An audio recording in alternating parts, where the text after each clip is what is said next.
Hi everyone, hope you're doing okay. So I thought it's about time we give you a tutorial on how not to overpluck your brows. As you can appreciate, we take a lot of time to get them just how you want them, and you'd like to keep them looking as good as you can for as long as you can until we get to see you again. So we're going to run through how to trim your brows, how not to overpluck them, and show you how to measure them. So to start off with, if you've got a cotton bud or an old mascara wand you can give a wash to, or even just a cotton pad, tissue, anything like that. Just going to start off, you just want to brush the brows against the hair growth, so you're going to start to get them to stick up. And then what you're going to do is take your scissors and just literally trim the tips of the hair, so nothing too close, just the tips of the hair. Mine aren't too bad at the moment, there's not too much to do. The reason why we're doing the tips of the hair is because if you cut too close to the actual brow, then you could cause gaps in it. So then once you've done that, just need to sweep the eyebrow back into its place. So we're going to run through how to measure the brow.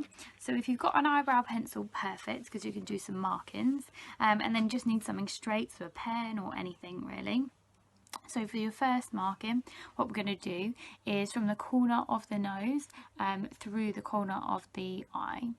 So we're going to do a nice there, and then if I try and draw a straight line, then you can see that's where the beginning of your brow should start. So anything inside this line, I won't be tweezing. So now what we need to do is corner of the nose to the outer edge of the eye.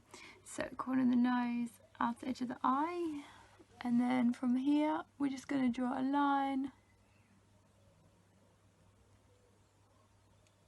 straight up. So you can see I've got my two ends of the brow now, so the middle and then the outer. Just going to extend my middle line. There we go, just makes it a bit clearer. So now what we can do is we can find the arch of the brow. So take the highest point of the hair and then measure from the nose, ideally through the pupil, and that should be just about right, so to there. So you can see where your arch should be as well. Now when we come to tweeze, I don't want you to go anywhere near the bulk of the hair, just literally all the stray ones and anything outside of this line, you can pluck a few if you've got some up here and up here. Again, just don't go too close near the body of the brow. Reason being, you've got a lovely shape there, so we want to try and keep that for as long as possible. However, we might end up going tweezer happy and then distorting the shape, and then we just keep going and going. So with your tweezers, if you have got a slanted pair of tweezers, hopefully you can see those. So rather than a point, a slant is much better, less likely to nip yourself. And then how we're going to pluck the hair is, we're going to use two fingers and stretch the brow, and then we're just going to choose our hair and pull it out in the direction of the hair growth. So I'm going to go near but not too close. So the reason why we pull the hairs out in the direction of the hair growth is prevents the hair from snapping, but also makes it a bit more comfortable for us.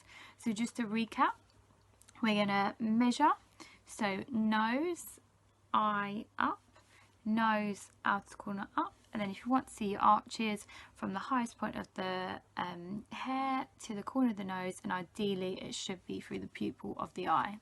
Then we're going to stretch the brow. We can go anything that's beyond this line. We're going to pluck with the hair growth, with the hair growth, with the hair growth. We're not going to come too close up here, we're not going to come too close here, and we're not going to do anything inside of this line. So once you finish plucking, obviously you can repeat the same on the other brow.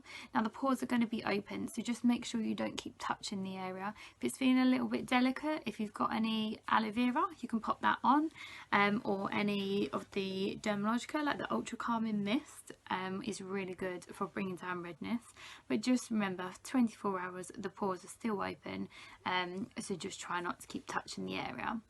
Alright, I hope this helps, and if you've got any more tutorials you'd like to see, just send us a message, and we look forward to hopefully seeing you all again soon. Thanks.